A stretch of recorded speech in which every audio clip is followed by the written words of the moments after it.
What's up, you guys? My name is Aubrey, this is my channel, and today I want to break down the 3 biggest credit mistakes that you should avoid in your 20s. You see, credit is one of the most important and one of the most useful tools that you can have in your life. And the moment that you hurt or destroy your credit, your life will become significantly harder from then on out.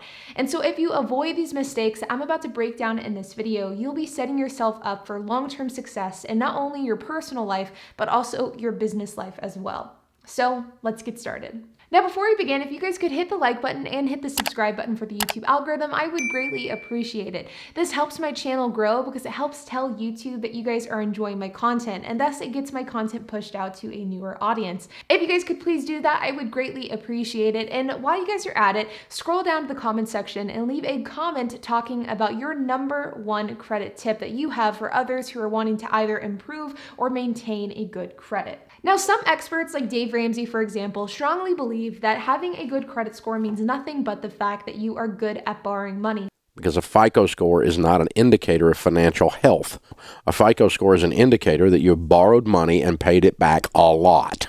And this is something that I could not disagree with more. The reality is that everything is easier to do if you have good credit, and everything is more affordable as well. It is more affordable to buy a car with good credit. It is more affordable to buy a house. It is easier to start a business. It is easier to invest. It is easier to do basically everything if you have a good credit score. And because of that, if you're somebody who makes bad mistakes and bad decisions in your early years, like in your 20s or 30s, then this is something that can truly set you back for years to come. And that's why in this video, I want to talk about the 3 biggest mistakes to avoid, because I truly believe that if you avoid all of these mistakes, then you will be setting yourself up for success. The first mistake that I want to talk about is around the idea that just because you were approved for it does not mean that you can actually afford it. Whenever a bank or a lender is giving you a loan, specifically larger loans like mortgages, for example, they're going to look at a set of factors. And these factors are going to include things like how much you currently make, how much you currently pay for your living expenses, so your mortgage or your rent, how much your bills are currently, so things like your electricity, your gas, your water bill. These are all some of the factors that a lender will take into account when determining how much they want to approve you for a mortgage loan. But some of the things that a bank does not look at are some of these more frivolous bills that we all have, but oftentimes are not taken into account. Things like your gym membership, your Netflix payment, your phone bill, how much you're paying for internet. These are all bills that are typically not taken into account whenever the bank is deciding how much they want to approve you for a mortgage loan. But the problem is that even though these are bills that are not taken into account by the lender, they are absolutely bills that can have a huge impact on how much you can afford on a month-by-month basis. It's important to keep this in mind whenever you are making large financial decisions. Just because you are approved for a $400,000 home mortgage does not mean that you can afford a $400,000 house. Just because you are approved for a $60,000 auto loan does not mean that you can afford a $60,000 car.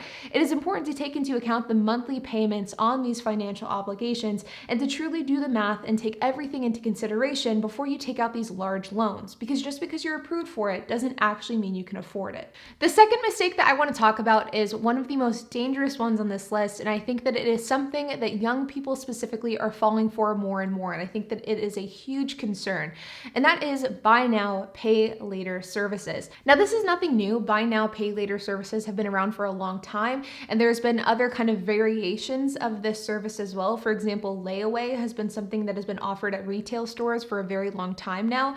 But the idea behind these services is the idea of buying something, getting it shipped to you, and then you pay for that product in installments. That way you're able to afford it. Now, this is a really dangerous, slippery slope that we're on with these buy now, pay later companies, because of the fact that these companies are basically on every single online retailer out there, and the marketing associated with these companies is very casual and it comes off as very harmless.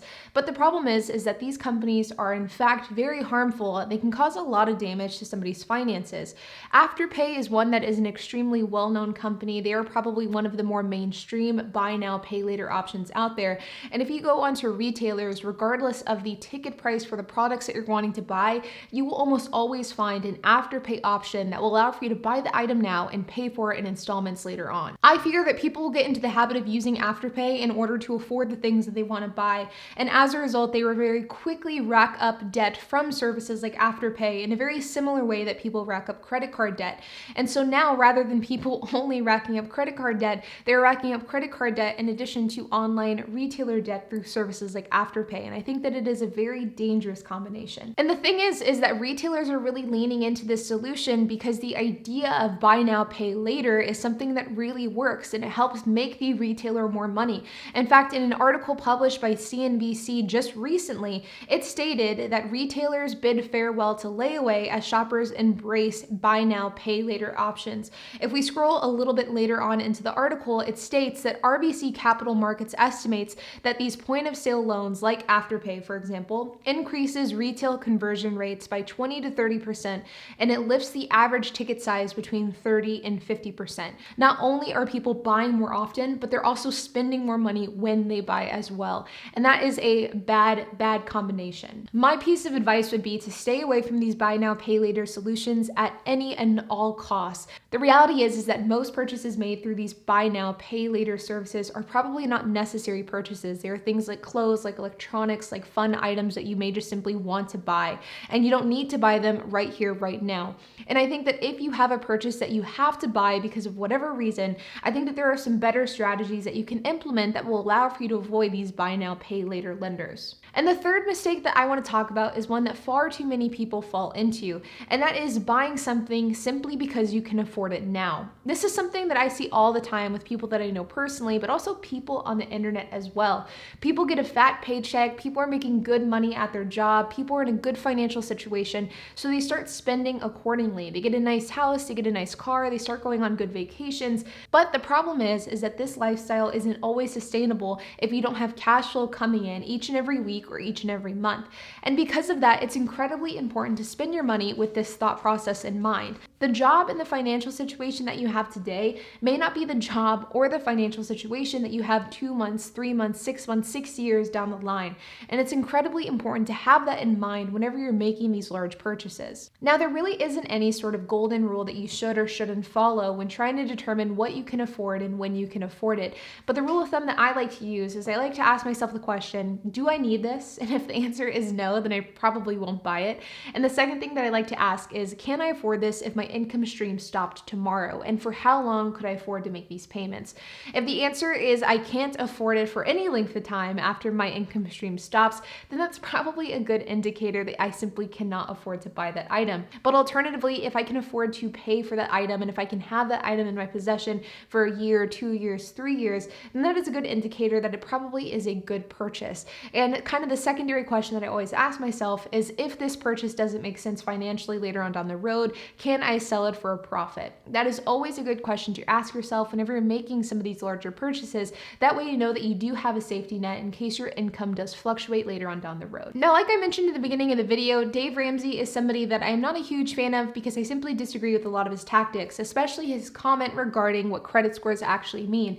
But the one piece of advice that I have taken from his show, and I think that is an incredibly valuable piece of advice, and basically what his thought process is with money, is that if you can burn that money and not notice a difference in your financial situation, then that is a good indicator that you can afford whatever you're wanting to buy.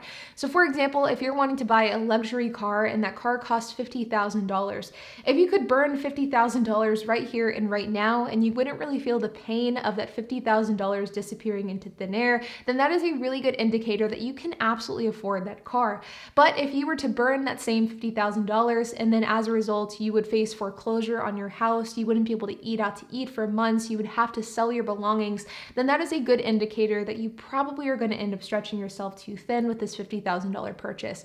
I think that this mindset and this thought process is a really great way to approach some of these more frivolous purchases. This is such a great comparison that I love making in my personal life, and I think it truly does add context to some of these larger purchases, and it adds context into how these large purchases can actually have a significant impact on your life and your financial situation. Like always, you guys, I hope that you enjoyed this video. If you have any questions, comments, if you have anything to add, I would love to hear it, so make sure to leave a comment down below. And while you guys are at it, make sure to hit the like button, hit that subscribe button, and hit that notification bell, and I will see you guys in the next video.